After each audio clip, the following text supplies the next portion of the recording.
eliminations. And EAC will begin the second half holding this 13-point lead. Gurtiza with a beautiful find inside. Penetration, drop off at the last second for Jacob. Very good steal there for Jacob. Dahil sa steal na yun, nakita siya ni Gurtiza for a wide open layup. After scoring a bunch of points in the first half, Gurtiza now in playmaking mode. In the first play. Uy, nakawala. Filibrico now with 17. So DJ Filibrico has turned out to be the go-to guy for San Sebastian. Could be his breakout game ngayong game na to. Jacob. Gurtiza pulling the trigger. Left it short. Offensive board.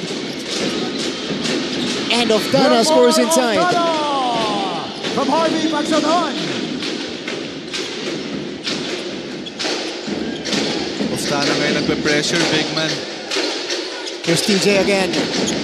Thought about the three. Gabat now has it. Gabat, spray, swing to the other side. Cruz, new face on the court for San Sebastian. Cruz, tough shot. Up and in for Cruz. That was a tough shot, but it went in. Good backdoor for Harvey, hindi na nakita. Oftana. Open look for Oftana. He misfires. Now we go back court side. Andito si Bianca Alejandre. Bianca, go ahead. In this ball game, it is not about your size, but the size of the fight in you. The San Sebastian Stags may be at a deficit, but they are set to make a scorching run. Ayon pa kay Coach Arvin Bonleon, shot selection, low spin, and motion may be the solutions for his players para hindi masayang ang kanilang attempts. Now the Stags are tightening their defense, looking for opportunities to turn the game around. Adversity may be part of the game, but split-second decisions may shift the odds to their advantage. All for now, over to you, Martin and Prince. Thank you, Bianca. Well, that's the game plan ideally for Coach Arvin Bonleon. Yep. But they gotta execute on the court, Prince. And na-mention niya, Martin, yung pagkakaroon ng good shot selection. That's really big. Kaya ang baba ng field goal nila. Kasi maybe hindi ganun kaganda yung mga shot selection nila nung first half. So that's what they need to work on the second half. So EAC commits the turnover. By the way, itong si TJ Filibrico, who scored the basket earlier off the dribble. Ito, EAC getting the offensive board right there. Another crack at the basket for EAC. So one thing they need to address talking about San Sebastian is their possessions, the turnovers that they're committing here.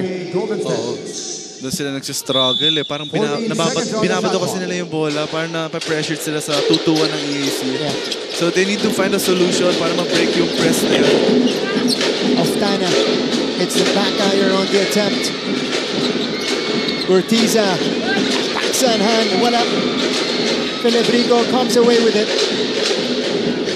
Filibrico, lone bright spot for San Sebastian, and he now has 19 points. He's really stepping up in today's game, Filibrico. His career high is 20 points here in the NCAA, so the next basket will put him over that.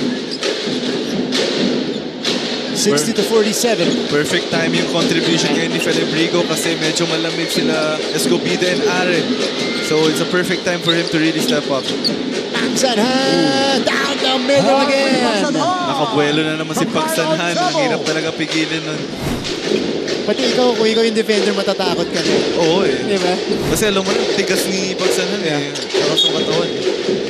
Alam mo nang goal niya. O sige, kung hindi ako makalaya, babanggain muna kita. Diba? Magdodraw ng foul, banggain kita. And ito, offensive board. Ochavo no good on the putback, but hustling for it again. And finding Harvey Pagsanhan on the cut. Easy running. Ochavo, Gurtiza, Pagsanhan again. Ang ganda ng pasahan ngayon ng EAC, Martin. This is beautiful basketball being played by the Generals, and they stretch the lead to its biggest again at 17.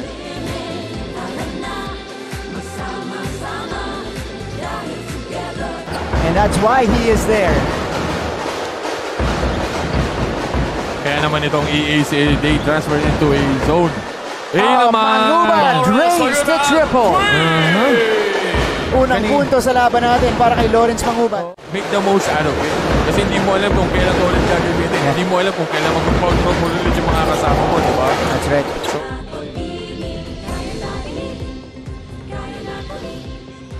Back into it. EAC versus San Sebastian. And EAC continues to execute on the break. Cortiza showing the unselfishness. And Pagsanhan with this basket establishes a new career high in his young NCAA career. He now has 15 points off a 5 out of 7 clip from the field. Yan na. Career high for Harvey. May chance pang dagdagan yan para dito kay Pagsanhan. And it is another steal, countered by Gabat. Ulit tayo sa kabila. Polo Gabat. Oh, misses. Next Gabat with a cleanup. Come on. His brother was there to save him for the second chance point. Next Gabat now with 8 points, as you can see on your screens. Oftana. Bounce pass. Good cut. Cortiza again. Another extra pass. Teamwork.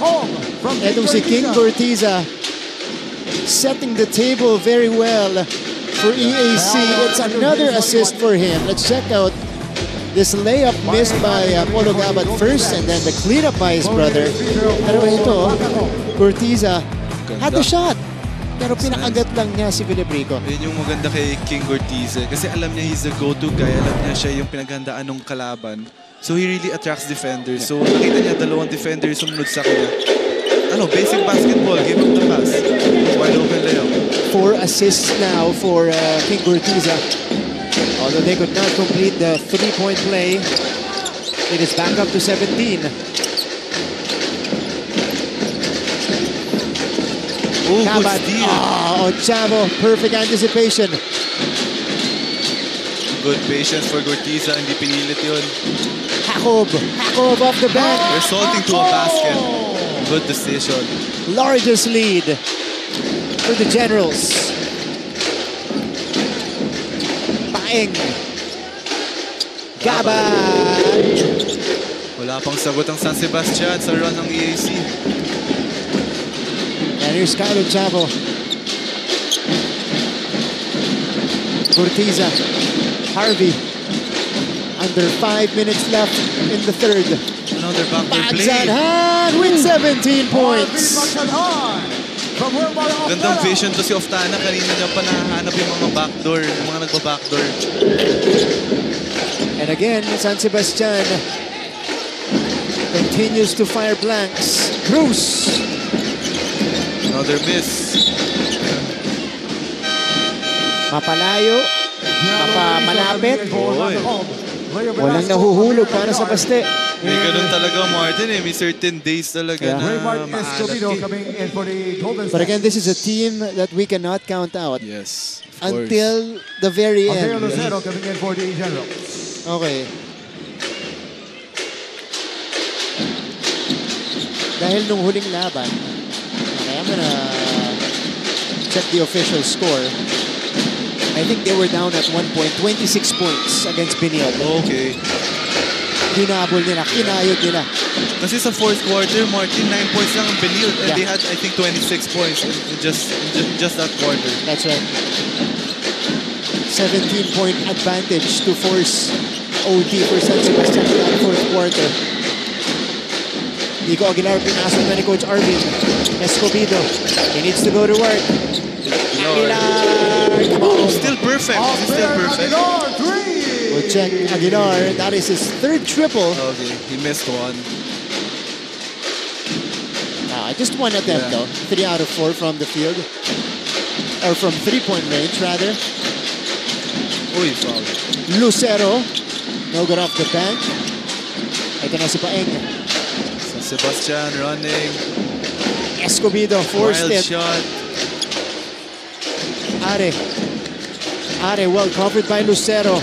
Drop off. Masyadong malalim. 3 seconds. another turnover for the Stags. That'll be number 12 in the game. We have a timeout on the floor. Under 3 minutes left in the third canto. And that's why he is there. Kaya naman itong EAC, they transfer into a zone. Manguban drains the triple. Unang punto sa laban natin para kay Lawrence Manguban. Make the most out of it. Kasi hindi mo alam kung kailan ka ulit gagamitin. Hindi mo alam kung kailan mag-control mo ulit yung mga kasama mo, di ba? That's right. So, kailangan. Ito na naman. Ayun!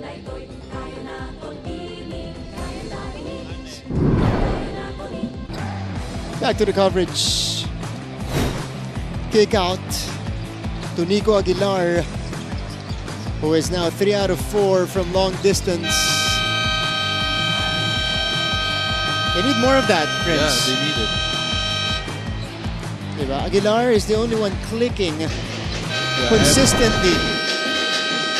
Everyone else needs to step up. Wala pang ganun ka-contribution sila Escobedo and Ares. So, syempre, team kayo, dapat lahat ng step up.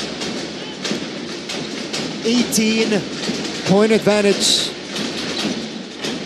for EAC. Score is 70-52. Luciano from the baseline. Luciano drops it in. Now a 20-point game for EAC. Palaki na lang palaki yung lead na to. Are. Oh, the swat by block. Loristo.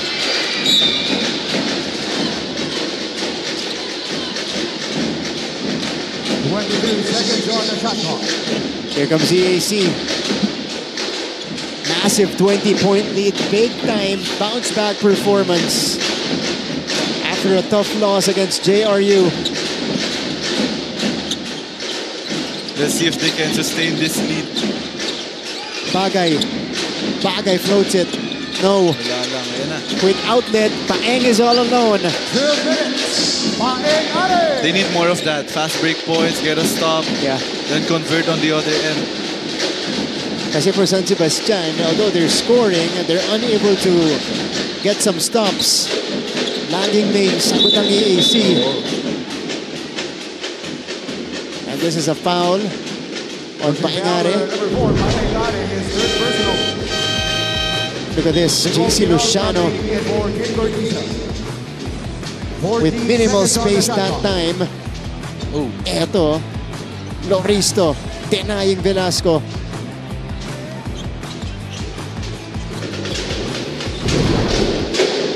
Lucero. Good Down the pass. middle, Bagay scores. From JC Luciano. Bagay is in double figures for the third straight game. Ganda talaga manood ng basketball, Martin, if magaganda yung movement, basahan. Ayan, better execution for San Sebastian. From Paeng Are. It was Filibrico finding Are.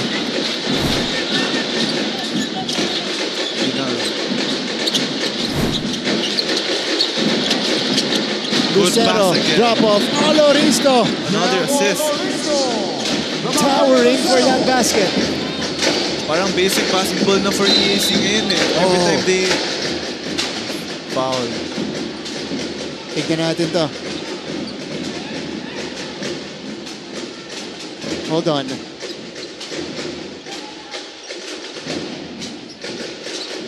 We will have a review. There will be a review. 56-76.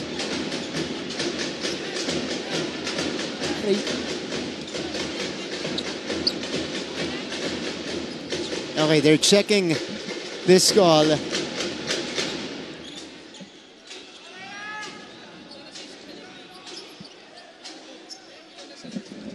$20-point lead.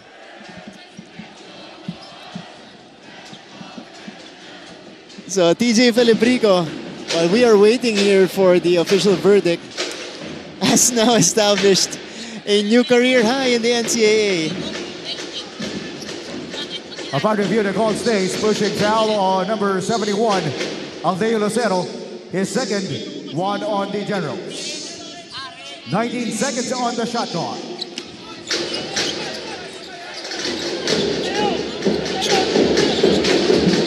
All right. Under a minute left. Are! Wala pa rin.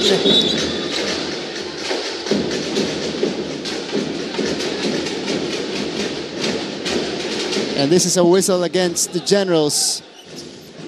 Now this is a tough ask now, Prince, for San Sebastian. Kasi although we know na kaya nila makahabol, dapat din nila sanayin sarili nila na magpatambak ng 20 points. Kasi syempre, it's gonna be harder for you guys to come back pag ganun. 13 seconds on the So as shot much as clock. possible, kailangan lagi silang dikit.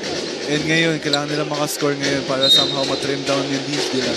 Tsaka nakakapagod. Oo naman, nakakapagod talaga maghabol ng 20 points. Aguilar. Escobedo from the corner. Capos.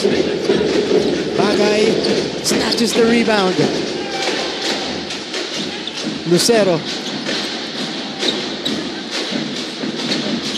Lucero. Oh, looking for the clear out. Nobi against Filibrico. He wants this matchup. Oh. Oh, step on the Stepped line. outside. May pa-clear out yung Lucero, no? Parang nakita ko doon si Jeremy Lin, yung wave out niya si Kobe. Yun talaga yung naalala mo,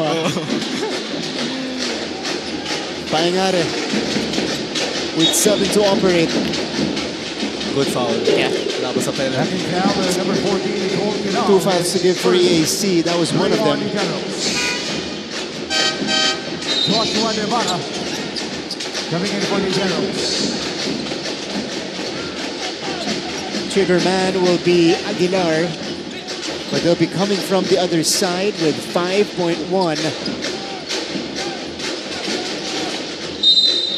Last shot for San Sebastian. Aguilar. Ooh, fouled. Wow. Was that on a 3-point attempt? I think di naman act of shooting. Act of shooting. Number 14, Cole Kinal, his second. For the Generals. So, oh no, 2 shots. You're signaling 2 shots. Act of shooting daw. Kasi kung hindi pa penalty Di pa ang eh. EAC. Oo. Kung act of shooting, Dapat 3. Was it act of shooting? For Three. Aguilar. so 3 shots. Okay. Aguilar has a chance to bring his team closer. 3